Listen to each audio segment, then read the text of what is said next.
Unfortunately, we were raised to not honor our emotions and to not listen to our own voice. For example, remember when we were kids at school, we had to ask permission to use the restroom. I remember when I was 7, I had to pee 5 minutes before the bell rang. I asked my teacher, but she said I had to wait.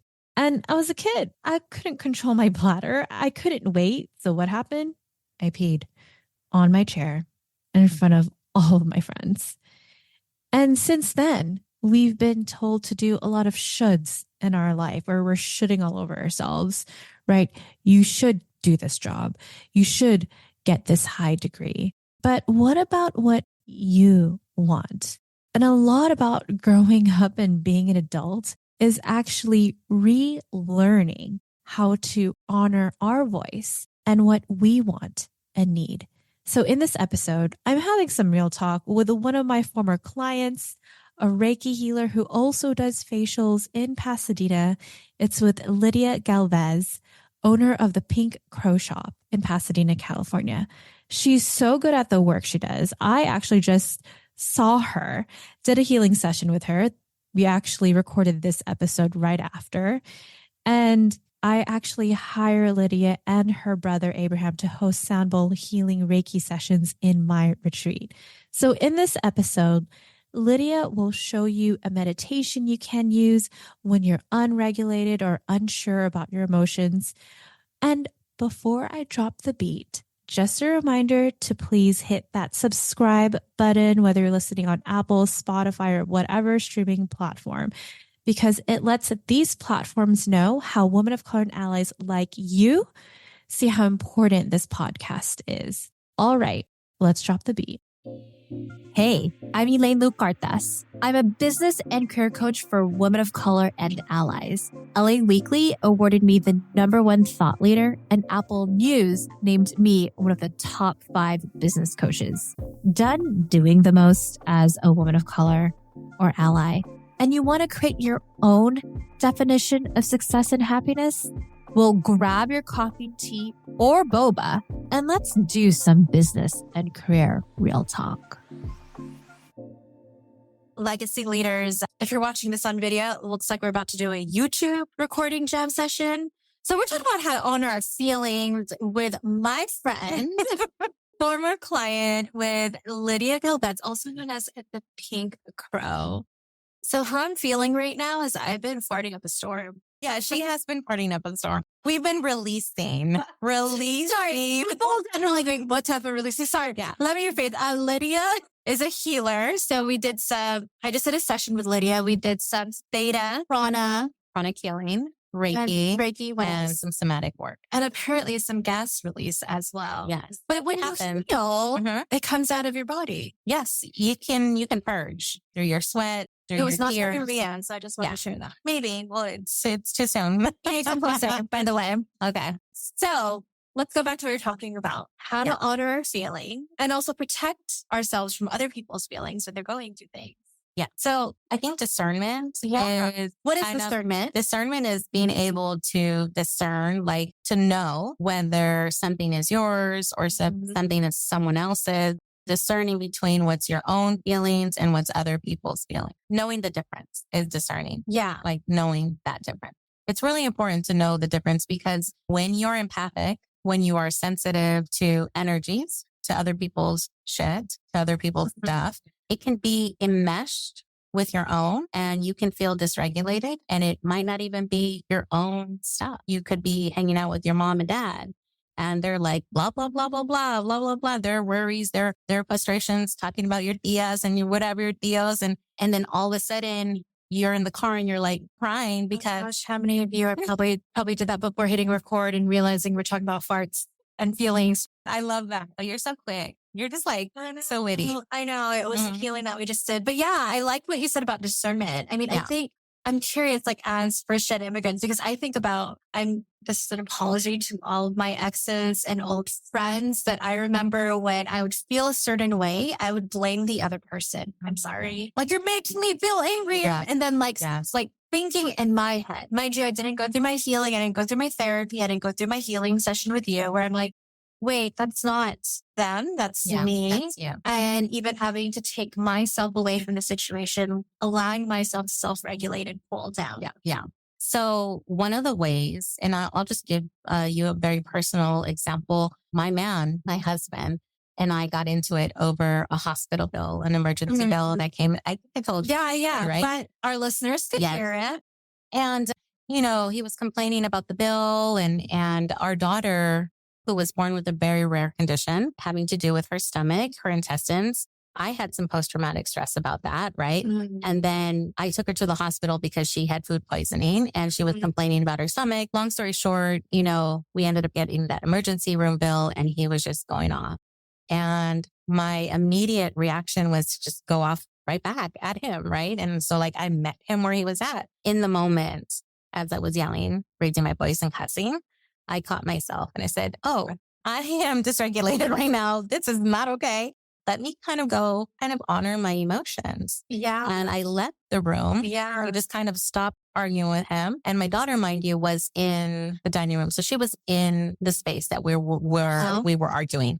And I went to my room. I was crying and I said, okay, let me process. So I processed my emotions and the clarity of what was really triggering me came through. So my biological dad, when I was little, used to say a lot of remarks to me about running him to the poorhouse because of how much I wanted to eat. And so I was upset because yes, he shouldn't have been speaking to me, but I was really more deeply upset and it was more triggering about what I felt as a young girl myself with my biological father, making me feel like I was a financial burden to him. And so it was hitting that button for me of, oh, my daughter's going to be a financial burden. I feel like a financial burden when we were arguing about what we were arguing. So I just processed my emotions. I had that clarity. And the next day the very next morning, we were able to have a very civil conversation. He's like, that's not how I meant it. And this is what I was talking about. We just had clarity, and it was just beautiful to be able to discuss it in that way. So honoring the emotions, because I would have stuffed it down even more than what we tend to do as, people who don't want to honor the emotions or acknowledge our emotions will go to food, will go to drugs, will go to distraction. We go to maybe overusing, watching too much TV or overusing our phone, being on the app and scrolling. It's distraction. I relate to that in terms of growing up. First-gen immigrant, where it's like, okay, my parents are yelling, I'm yelling. Their voices are raised, voices are raised. Yeah. Even in my own relationship with my partner, when we just had we had a conversation just about goals, and I'm mindful that before I'd be like, oh, it's raised, I'm tightened down. And instead I softened and came from hey, this is what I'm thinking. This is what I'm feeling. And it was actually really productive and beautiful. And the goal, and that's the hard part, the goal is not trying to be right, who's right or who's wrong. Instead, it's, okay, how can I express and honor myself? Being unattached that the other person may get it or understand. Right. That is hard. Right. And then you realize that it's more about what you're feeling and what you're going through and honoring those feelings and sharing it with that person. I feel scared. I feel fearful, this and that. I could, for example, maybe with my own situation, right? My partner, I was like, this reminded me of my childhood when I felt like a financial burden. And this is how it makes me feel. So it's interesting because I've had these conversations, similar situation with my own partner, right? But I couldn't pinpoint why I felt a certain way until it was sometimes not even a day, but maybe even 2 days. Yeah. And he gets frustrated. He's like, how come you didn't tell me? I actually did not know. Yeah. And I would love to get insight, but I'm assuming it's because our adrenaline, not being regulated, that we're not calm enough to discern, okay, where is that? Why is it? And also probably because we haven't even done our own healing to even acknowledge. Right. We're very disconnected most of the time and we don't know. And that's why it's really good to take a moment. And I kind of want to show you how to do it so the viewers know how to do it at home. Yeah. Just taking that moment and honoring your feelings, honoring your body, because our brain does such a beautiful job and our body does such a beautiful job of protecting us from those sad, heavy emotions. And we've been doing it since childhood and not knowing how to like fully process emotionally. And we'll get stuck in a phase of fight or flight or a phase of fawn or freeze. What's really interesting, I think, that we've been in this modern society is that it's a lot of using our phones to distract ourselves, right? Like the doom scrolling on Instagram, TikTok, whatever social media app, MySpace. I don't know if you still use it, but I don't know if anybody is on MySpace anywhere else. We probably age ourselves out. Jen, probably like, what is I don't know what that is. That one's on MySpace. Whatever. You would not be on our topic, Lydia. If you know, you know. So yeah, walk me through. So close your eyes, take a nice, slow, deep breath in. Nice, slow, deep breath in through your nose. Hold it and slowly breathe out. Just start to relax. Relax your brain, relax your body. Release any tension that you're holding on anywhere in your body. Nice, slow, deep breath in through your nose. Hold it and release through your mouth. I want you to think about the last time you were arguing with your partner. Really want you to get into the emotion, into that part of you that was feeling upset, angry, sad. Let me know when you're there. And there, just scan your body with your mind and identify where you're feeling it. Can you describe what it feels like in your throat? It's like this lump, like I just want to scream, essentially. I want you to just observe that lump in your throat, like you want to observe it with your mind. Tell your body and tell your brain that you are safe and that this is safe to look at. Just watch it, as uncomfortable as it may be. You're going to notice it's going to start to shift. It might get stronger. It might get stronger. It might get lighter. It might move. Take some slow, deep breaths in and out as you look at this lump in your throat. Yeah, it's swirling and then it like pops and disappears. Beautiful. Nice cleansing breath in and out. Is it completely gone? Yep. Beautiful. So that's basically processing your emotions. It's sort of like EMDR. If you've ever done EMDR in therapy, it's sort of like that for anyone out there who's ever done. Yeah. It's very similar to that. It's called somatic work. And so you're somatically releasing through your body. Yeah. For the heavier stuff, like you went through that really quickly. And for the heavier stuff, it can take a little bit longer. There can be distractions where like, oh, all of a sudden it's in my stomach. Oh, it's in my foot. It's cold in my foot. Now I feel tingling sensation in my leg. It can move around because your body doesn't want to let it go. There's some resistance there. Mm-hmm. And so just allowing it and taking the time to do this, you can do it on your own, identify where it's at, describe it to yourself and observe it and look at it. It's how our body has physically manifested the emotions.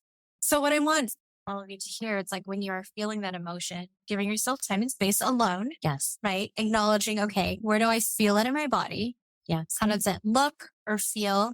And then, I mean, you probably have to rewind to where Lydia was giving the meditation, but going back and telling yourself, I am safe. Yep. And then looking, seeing, feeling wherever it feels in your body until it is released. For me, like I was describing like the swirling and then it went away. There was, when we did a session right before we hit record, there was also lump in my throat and it was moving back and forth. So it'll be different for each person. Right. It's different in terms of how we process. I remember processing something before and it felt like a big achy hole in my stomach. And then it slowly started getting full. I had to do a few kind of sessions to really fully process that trauma. But sometimes it can be very deep and it just depends. Everybody's so different in terms of how it's released. You might be able to visually see it release. You might be able to feel it being released. You might be able to sense that it's gone. It's so different for everybody, and every trauma that you're processing is very different. Yeah. Well, let's go back. We are not licensed therapists, but I know we both appreciate EMDR. Can you share what EMDR is? What's the difference between EMDR and the somatic healing you just did? Well, EMDR, for me, I don't know how it was for you, but I've done it via Zoom, and it's just like this bilateral stimulation where you're looking at this dot going back and forth, and you're given tools by your therapist ahead of time to sort of soothe and calm before you go into the EMDR. So I don't know if your therapist did that, but so there's like tapping, like a butterfly, and imagining a ball of light of protection, which I was telling my therapist, I do that. I do that for like my spiritual work, and I do the tapping for my spiritual work. There was a lot of similarities. And she was like, oh, you do? Because she didn't know like all of the things that I did. But so they give you all these resources, right, to have in your arsenal, a toolbox for when you're doing the EMDR and you're dysregulated to get back to a state of calm because you're reprocessing that trauma, those emotions for that trauma. And that is what I appreciate about EMDR as well, somatic work, because I'm not a licensed therapist, but when I've been doing on and off therapy when I need to. It's kind of like a car if you need to do that. And talk therapy is great. You talk and express your emotions, but maybe you're out there, you're like, I'm just done over my bullshit. I like just want to heal it.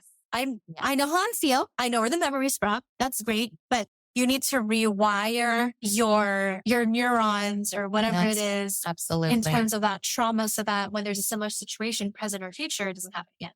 And I also want to mention, speaking of honoring your feelings, was I remember going to a therapist before and saying like, I want to work on my trauma regarding my daughter. She was born with a rare condition and she was in the hospital for several months, had several surgeries. And I really wanted to be able to process emotionally. And she was just like, after she had seen me for, I don't know, maybe a couple months, she was like, I think you're good. Like, you don't need to do anything. And I was just like, no, I know I'm not good, in my head. So I stopped seeing her. She kind of discharged me. I was like, no, you're fine. But I knew I wasn't. And then I sought out EMDR through this therapist and, it's been life-changing in terms of but I was already starting to do the somatic work simultaneously when I did the EMDR. And so, but it really honor your feelings. If you know you're going through something, even if your therapist is saying, no, you're kind of okay. If you feel like you have something, then maybe look for another therapist. I know we're talking about healing, but it's kind of like even in life, right? Like, hey, you should do this for your business. You should do this for your work. Yeah. And it's like, okay, that's a lot of shitting all over, but intuitively, I just don't think it's the right move. Yeah. Or not just intuitively, but based off data and history. Yeah. That's not the right move. And I want to do it this way and honoring yourself. Absolutely. So would love to ask, what happens when you are having a conversation with someone who is dysregulated, who it is their feelings and their emotions? You are calm, you're regulated, you're breathing, you're speaking in a very even keel tone, like right now. How do you make sure you don't take that on? How do you honor yourself? And clearly don't call them out and say, you crazy. Right. That is a little bit more complex for sure. We create these sort of emotional wounds when we have trauma, what we can call portals, etheric portals, emotional portals, wounds, right? And so what happens when you become empathic because you have these wounds, you're more vulnerable to absorbing your loved ones' energies, people that you care about energy. That's why it's kind of draining sometimes. When you're around certain people. They're they suck up all your energy. God. We don't know who they are. Yeah. I mean, we could have been them at one point too, we don't know. So with that in mind, you have to really, so it can long-term stop kind of affecting you in that way. You have to go in to do some healing, right? Yeah. Because as a pranic healer, what you're doing as a pranic healer, as a facilitator, you're pulling out that energy, all of those attachments, those wounds, and you're sealing them, kind of like cooking it, right? You're sealing. Don't go there. You're sealing. Look, I feel like that was so dirty. I'm not going there. I'm not going there. The look you gave me, Elaine. The look you gave me. Okay. I'm not going to look at you. Keep going. Keep going. So you're sealing any gaps, holes, and cracks with life force energy and kind of, sealing those wounds and repairing them. And so that way you feel stronger emotionally, mentally, spiritually, even when you're around other people. So that's kind of the long-term goal, is to do that type of healing. So you are not easily absorbing everybody's stuff. You can do some theta work, the subconscious work of releasing the program that you absorb energy and downloading that you know how to have boundaries, you know how to have sovereignty. So you are not absorbing the energy of others. Even on social media, before I couldn't even see sad movies or be on social media because it would really greatly affect me. I was crying over a social media post. Legacy leader, I know what you're thinking. Elaine, you have such good stuff here. I want more.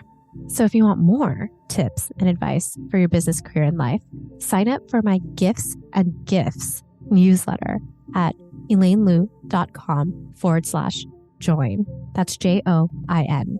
And here's 3 things you'll get when you join, because I'm like Santa Claus. I love giving. Number 1, funny gifts, because who doesn't love memes and pop culture references? This newsletter is so fetch.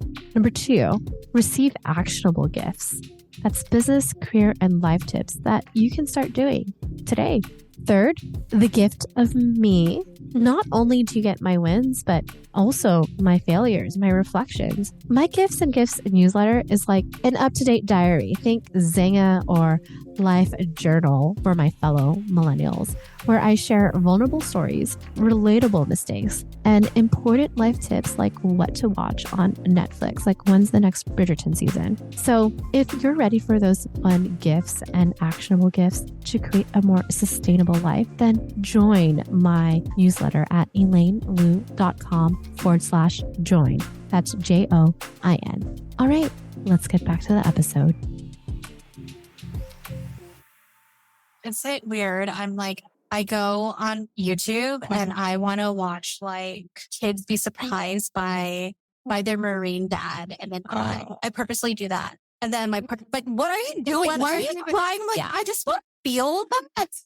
But anyway, it's going to when someone's dysregulated. What I do sometimes when I notice someone is not in a good mood, and I come in and I'm like on a natural high, and I'm like, I just realize, okay, I'm gonna leave the room. Or it seems like you need time and space alone. I'm gonna go. And that was another thing I've learned too, is that we all have different coping mechanisms. So you can't assume that your partner, your friend, your family member has a similar way to deal with things. True. Like example is my partner's dad passed away, and then a month later, my grandma passed away. And so for me, I want to be like snuggled. I want to talk about it. For him, he needed distance. And there's no right or wrong, but the simple question of what do you need?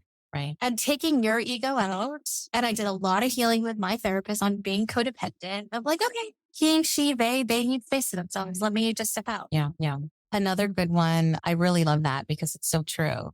Another good thing to do is, this is very simple, but you can zip up your energy. Oh yeah. Describe the zipping. We did zipping earlier. Yeah. To muscle test. Yeah. Zipping up your energy, like if you have a bubble of energy, zipping it up before you go into your parents' or your family's home, or before you go into work. So listen to this episode before the holidays. This is good. Before the holidays, zipping up your energy. So you're sort of like protecting, you're shielding. It's a way of shielding besides envisioning like a ball of light, an auric shield. You can zip up your energy. And that way you can, for me, not having to absorb other people's energy. And like, I've had to learn how not to do that as a facilitator of healing, because I see, up to 8 people a day sometimes doing healing work. Imagine if I took all that shit out. Yeah. I mean, same thing with me. Like, I'm coaching clients, and even though, yes, I do business and executive career coaching, but people share very personal things with me. And yeah, there are things people share traumatically with me where I'm not licensed, and I give feedback to seeing a therapist because I'm not the best person, but people share deep stuff. Yeah. And honoring, like, I had a client sharing with me some personal stuff in her relationship yesterday. Like, oh, that is heavy. But I was like, wait, that's hers, not mine. So going back to like the sharing and stuff like that, I've had to learn not to. And I find that not absorbing energy makes me a better facilitator, because I'm able to be of service and show up objectively, versus when I'm, let me take on that energy for you. Let me hold this for you, and then feel it with them. And then we're like feeling that sadness together or that anger together. And then their energetic attachment, emotional attachment is being carried from me with me.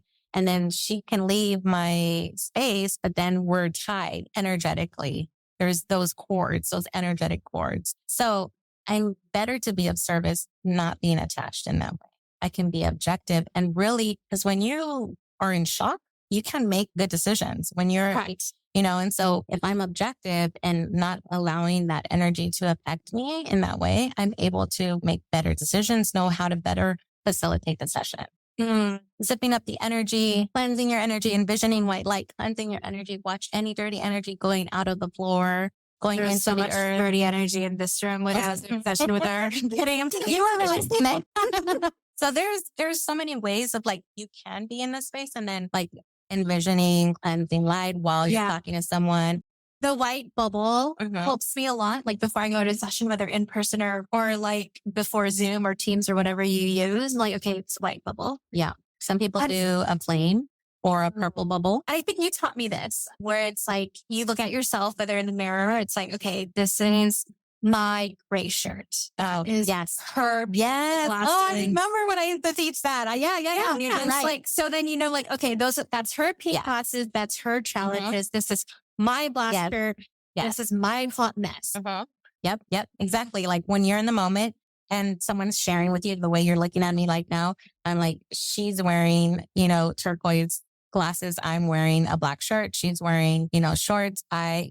You're just saying those things to yourself to separate what's yours is yours, what's mine is mine. What's yours is yours, what's mine is mine. Don't worry, girl, it's my gas here. You know, the first time I actually got certified for Reiki and I was learning Reiki and I was, it was in a group. We were a lot of us, right? Yeah. I was with someone and I started feeling really gas and I was like, oh my God, like the painful kind of gas. And I'm like, what is this? Why am I feeling gassy? We hadn't even had lunch. Okay. And so I'm like, this is so weird. I don't even think I had breakfast that day. And so we're done.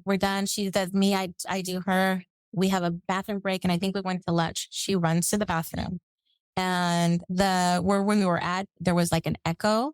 And so there was a flooring and she ran to the bathroom and she just laid and ripped and you hear it all through the hallway. I'm like, she was gassy and I was feeling her fucking gas.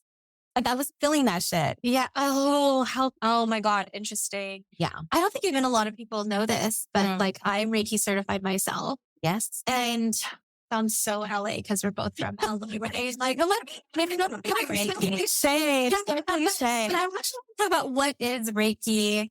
Can you share what Reiki is? I'll share why I got into it, why you got into it. And also we're not trying to convert. I don't know if that's an appropriate word, but just educate. I do teach Reiki in case someone does want to convert. The Pink Crow Shop dog. Reiki is life force energy, God force energy. It exists in everything, everyone. Yeah. And so as a facilitator of Reiki, you're just harnessing God force energy, life force energy, and sharing it with your clients. And so with the traditional Reiki, there's different styles of Reiki, but with the traditional, you're using your hands and you're putting it over the person's body, their chakras. And that energy has an intelligence of its own and knows where to go, what to do. You can't really fuck it up. You don't have to like, oh, I have to go here, then I have to go there. No matter what you do, it's going to do the work it needs to do. Yeah. Yeah. And so it transmutes negative energy, stagnant energy. And it's sort of like a rinsing off, like getting a hose and rinsing off something that's been dusty, laying out for a while. And so you feel a little bit lighter afterwards. Yeah. And the reason why I got into Reiki 2019 was because my grandma had a stroke and she was just never the same. So I wanted to connect and communicate with her. One of my clients who is a Reiki practitioner was like, you should see my mentor. I'm like, okay. And I thought like, okay, teach me how I could connect. Like you need to do Reiki. And I was like, everybody does Reiki. That's so trendy. I don't want to do Reiki. She's like, well, do you want to connect with your grandma? I'm like, okay, shit, I'll do it. And I did it. And it was just like, it's interesting because I did Reiki on her. So I moved energy. I also did Reiki where I was able to even connect spiritually and energetically with family members who I haven't talked in 20 years. And then I overheard like, oh my God, I felt the spirit. I'm like, not that it was me, but I was just using energy. Yeah. So, and even though I don't do Reiki sessions, I'm doing air quotes, but I use it within my coaching. Absolutely. Like being really aware of like, hey, Lane, I have a problem with my boss. I'm like, okay, I know you're talking about this, but it seems like, absolutely. Does that resonate with you or not? Do you want to explore this challenge instead or this? Well, fun fact, you can't turn Reiki energy off. And so I even realized doing my facials when I just do regular facials, someone's just coming in for a regular facial, no Reiki, they're feeling that Reiki energy. They feel it. They see it. Yeah. They know it. Oh, yeah, sorry. Lydia, I am so horrible. What do you do? I live life. Joyful. I love that she identified like how she defines life as opposed to an identity of work. So good job. Thank you for adding capitalism into it, even though you will soon talk about what you do. for a living. Like, Yeah. I am a facilitator of healing through facials and through healing sessions. I practice theta.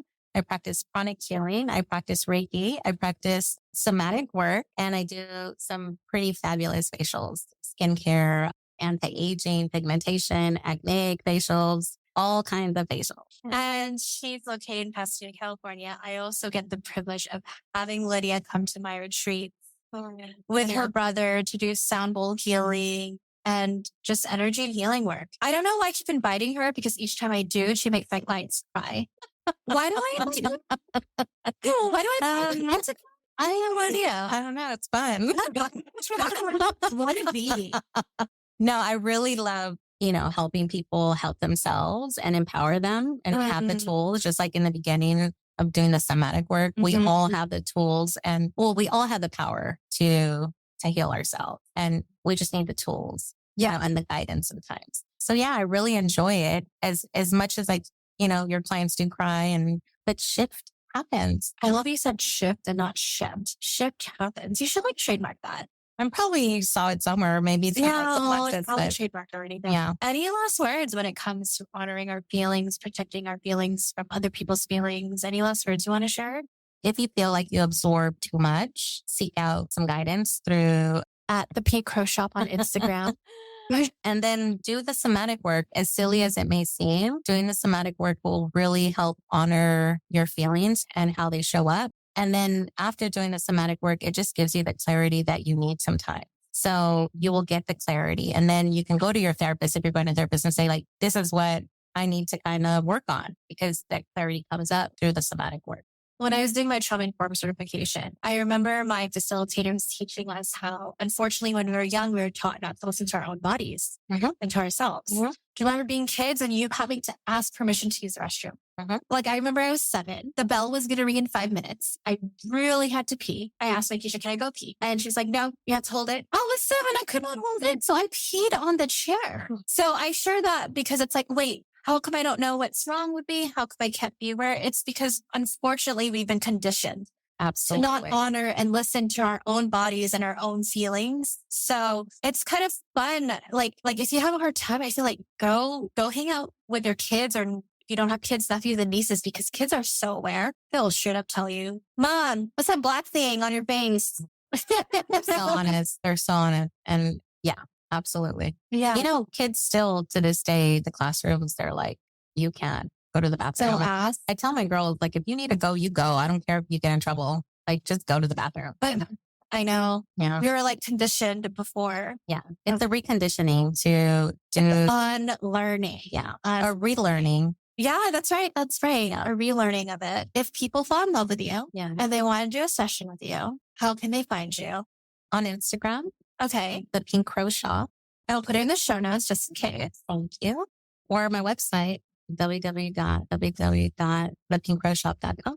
Yeah. Yeah. You can also check out her Google reviews. She has a lot of 5-star reviews on there. Have you reviewed me yet? Oh, of course I reviewed her. Look at that. And Lidia, I know you've had experience working with me. Yes. When I was your business coach. For people listening who may be interested in working with me, can you share your experience? I was really scared when I first met you. You intimidated me a lot. But it was a very different Lidia back then, right? It was also a different Elaine, I would say. Yeah. Yeah. I really was drawn to you, first of all, because you worked specifically with women of color. You're a child of an immigrant or immigrants. So am I. And so identified a lot with that. And you were local. We did. Yes. But I think the tenacity that you had and that I saw within you is what I wanted and what I needed. And so I was I want some of whatever she had going on. But you scared me. So it was really scary. But once I got to know you and I started working with you, I really started hearing what you had to tell me and listening to what you had to tell me. And even when I doubted it, it would come up for me later and show me no, yeah, this is what you got to do. Elaine's been saying this, And so, yeah, I just appreciate your honesty and the accountability that you gave me anyway, of no, you got to do this. Okay. What did you do? Where's your homework? This is what you did. Oh, now what? Let's pivot.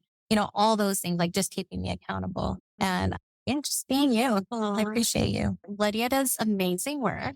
My clients continue to like brag about like, oh, is Lydia coming?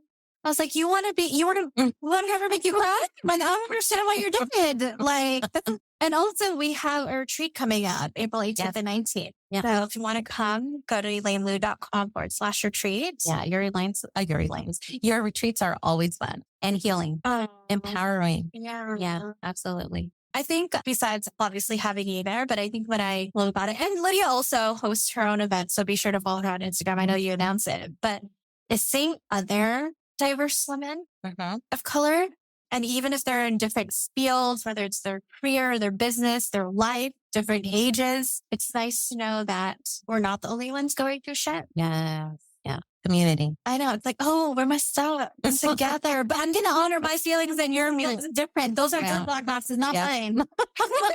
Exactly. And disconnect. Lydia, thank you so much for your time. Thank you for having me. I hope you use the meditation Lydia showed you on how to honor your emotions and heal from it, and that you took some notes on how to protect yourself from other people's emotions. So if you need to re-listen to this episode, go ahead and do it. And if you found this episode helpful, here are 4 things you can do if you feel called to do them. Number 1, if you could leave a 5-star rating and review, that would mean so much to me and my team. We created this podcast for accessible education for women of color and allies. Number 2, because we care about accessible education, share this with a friend who is having a challenging time honoring their emotions or protecting themselves from other emotions and energies. Number 3, don't forget to hit the follow button, because when you do, it lets the podcast platform you're using to listen to this episode know how important this podcast is to fellow women of color and allies like you. And number 4, if you would like to recreate and realign your business or career by your own definition, by working with me and my team, then schedule an introductory legacy business and career review call. We only bring in 2 to 4 new clients every month, and we work with 24 clients at one time to ensure each client receives the results they deserve. So you can schedule a complimentary legacy business and career review call at elainelu.com/call.